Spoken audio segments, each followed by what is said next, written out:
This is the Lone Crater YouTube. We hope this video helps. You already have data, so start by confirming 2 clean numeric columns, no text, no hidden blanks, consistent units. Next, select an empty cell and type equals CORREL A2, A100, B2, B100 to get the Pearson R. This gives direction and strength. Once done, use Pearson as an alternative.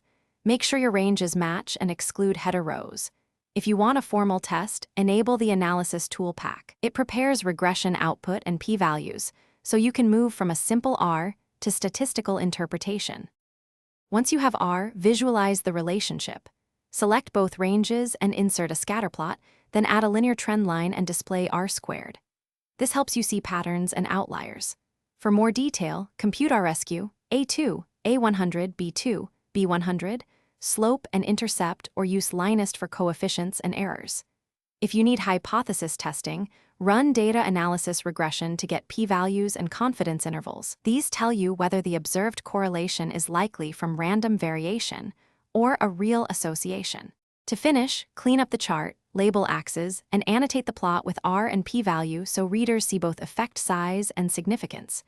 Then convert your data to an Excel table or use dynamic named ranges so future edits auto-update CORREL and charts. If results look wrong, check for common problems. A column of identical numbers, 0 variance, text stored as numbers or hidden blanks. If you find any of those, correct types or remove constants. That alone resolves most errors. Thanks for watching. Consider subscribing if we helped you.